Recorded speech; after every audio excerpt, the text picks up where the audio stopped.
नमस्कार दोस्तों, एजुकेशन 24 में आपका स्वागत है। दोस्तों आज का वीडियो बहुत ही खास होने वाला है क्योंकि आज के इस वीडियो में आपको बीए फर्स्ट ईयर के फर्स्ट सेमेस्टर में आपका जो सब्जेक्ट है सोशियोलॉजी यानी कि समाजशास्त्र, उसके अंदर कौन कौन से क्वेश्चन आने वाले हैं, इस वीडियो के अंदर मैं आपको आने वाले क्वेश्चन के बारे में बताऊंगा। तो आप इस वीडियो को पूरा अंत तक जरूर दिखेगा क्योंकि इस वीडियो से आपको बहुत कुछ सीखने को मिलेगा जबकि बीए एग्जाम में काम करेगा।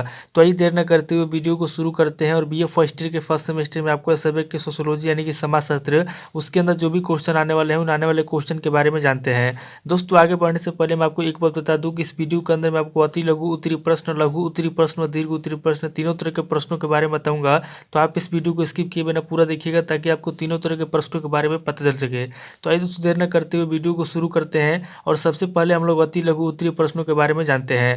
तो यहाँ पर दोस्तों अति लघु उत्तरी प्रश्नों में पहले प्रश्न की बात की जाए तो यहाँ पर दोस्तों आपका पहला प्रश्न दिया हुआ है, सामाजिक स्तरीकरण के कौन कौन से स्वरूप है। यानी कि दोस्तों पहला क्वेश्चन कह रहा है कि सामाजिक स्तरीकरण क्या होता है, सामाजिक स्तरीकरण के कौन कौन से स्वरूप हैं। यहाँ पर दोस्तों आपको सामाजिक स्तरीकरण के स्वरूपों के बारे में बताना है। अब दोस्तों अगले क्वेश्चन की बात की जाए तो यहाँ पर दोस्तों आपका दूसरा क्वेश्चन दिया हुआ है, समतल अथवा क्षैतिज गतिशीलता क्या है। यहाँ पर दोस्तों दूसरा क्वेश्चन कह रहा है कि समतल गतिशीलता क्या होता है अथवा क्षैतिज गतिशीलता क्या होता है। यहाँ पर दोस्तों आपको समतल अथवा क्षैतिज गतिशीलता के बारे में बताना है कि समतल अथवा क्षैतिज गतिशीलता क्या होता है।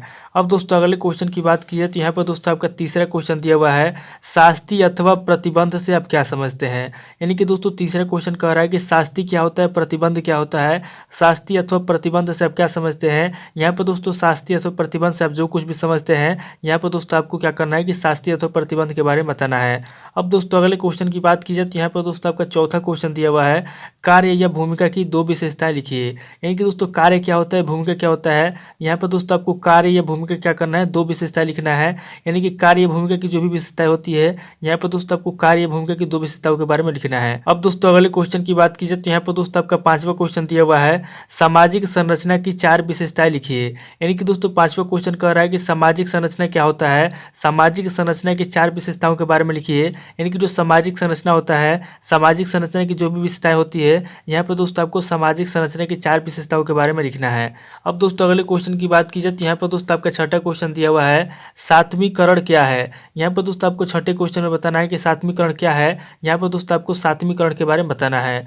अब दोस्तों अगले क्वेश्चन की बात की जाए तो यहाँ पर दोस्तों आपका सातवां क्वेश्चन दिया हुआ है, सहयोग से आप क्या समझते हैं। यानी कि दोस्तों सातवां क्वेश्चन कह रहा है कि सहयोग क्या होता है, सहयोग से आप क्या समझते हैं। यहाँ पर दोस्तों सहयोग से आप जो कुछ भी समझते हैं, यहाँ पर दोस्तों आपको सहयोग के बारे में बताना है। अब दोस्तों अगले क्वेश्चन की बात की जाए तो यहाँ पर दोस्तों आपका आठवां क्वेश्चन दिया हुआ है, शिक्षा को परिभाषित कीजिए। यानी कि दोस्तों आठवां क्वेश्चन कह रहा है कि शिक्षा क्या होता है। यहाँ पर दोस्तों आपको शिक्षा को परिभाषित करना है, यानी कि शिक्षा की परिभाषा लिखना है।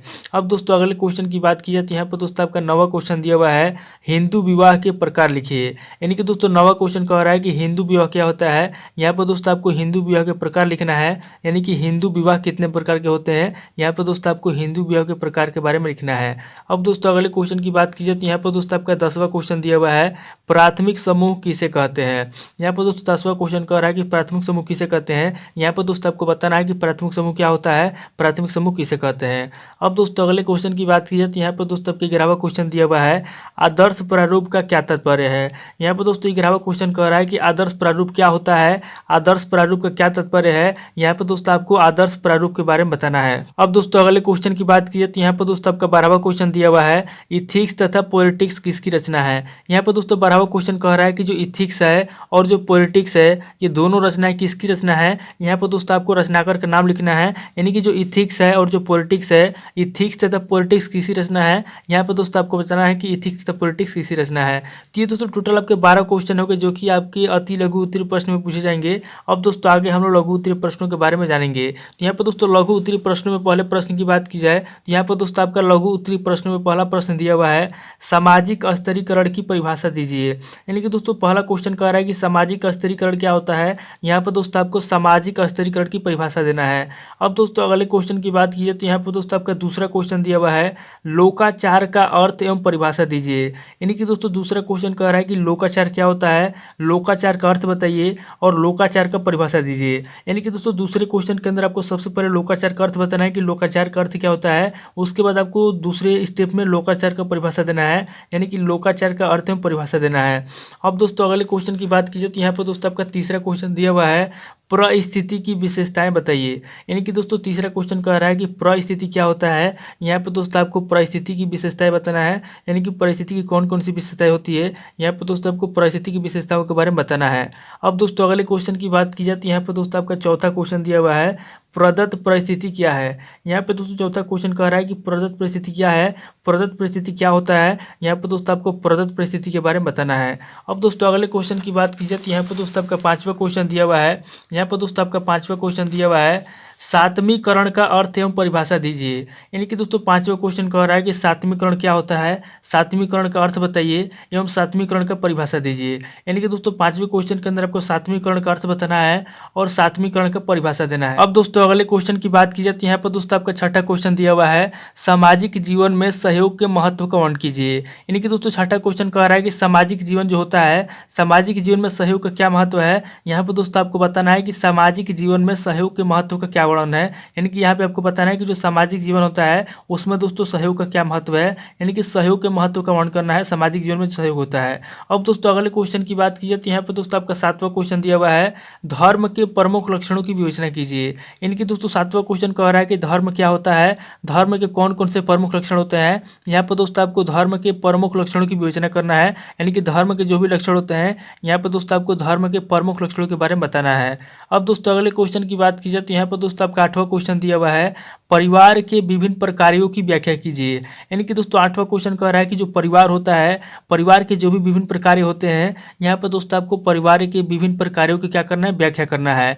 अब दोस्तों अगले क्वेश्चन की बात की जाती है, यहाँ पर दोस्तों आपका नौवां क्वेश्चन दिया हुआ है, सामाजिक समूह की अवधारणा को स्पष्ट कीजिए। यानी कि दोस्तों नौवां क्वेश्चन कह रहा है कि जो सामाजिक समूह होता है, यहाँ पर दोस्तों आपको सामाजिक समूह की अवधारणा को स्पष्ट करना है, यानी कि सामाजिक समूह के बारे में आपको बताना है।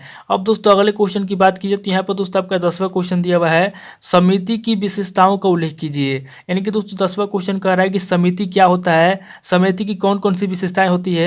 यहाँ पर दोस्तों आपको समिति की विशेषताओं का क्या करना है, उल्लेख करना है। तो ये दोस्तों टोटल आपके 10 क्वेश्चन होंगे जो कि आपके लघु उत्तरीय प्रश्न में पूछे जाएंगे।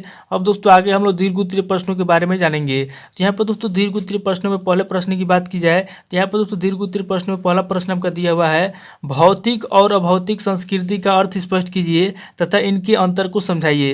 यानी कि दोस्तों पहला क्वेश्चन कह रहा है कि भौतिक और अभौतिक संस्कृति क्या होता है, इनका अर्थ स्पष्ट कीजिए और इनके अंतर क्या अंतर होता है, यानी कि इन दोनों में क्या अंतर होता है। यहाँ पे दोस्तों आपको इन दोनों के अंतर को समझाना है। यानी कि दोस्तों पहले क्वेश्चन के कहने का मतलब है कि भौतिक संस्कृति क्या होता है, अभौतिक संस्कृति क्या होता है, भौतिक और अभौतिक संस्कृति का अर्थ बताना है और उसके बाद क्या करना है कि भौतिक और अभौतिक संस्कृति में क्या अंतर है, इन दोनों में आपको अंतर भी बताना है। अब दोस्तों अगले क्वेश्चन की बात की जाए तो यहाँ पर दोस्तों आपका दूसरा क्वेश्चन दिया हुआ है, पर संस्कृति ग्रहण से आप क्या समझते हैं, पर संस्कृति ग्रहण की विशेषताएं एवं परिणाम की विवेचना कीजिए। इनकी दोस्तों दूसरा क्वेश्चन कह रहा है कि पर संस्कृति ग्रहण क्या होता है, पर संस्कृति ग्रहण से आप क्या समझते हैं, पर संस्कृति ग्रहण की विशेषताएं एवं परिणाम की विवेचना कीजिए। यानी कि दोस्तों कह रहा है कि जो पर संस्कृति होता है, यहाँ पर दोस्तों आपको सबसे पहले ये कह रहा है कि पर संस्कृति ग्रहण से आप क्या समझते हैं, यानी कि पर संस्कृति ग्रहण से आप जो कुछ भी समझते हैं, यहाँ पर दोस्तों आपको पर संस्कृति ग्रहण के बारे में बताना है। उसके बाद पर संस्कृति ग्रहण की विशेषता बताना है, यानी कि जो पर संस्कृति होती है,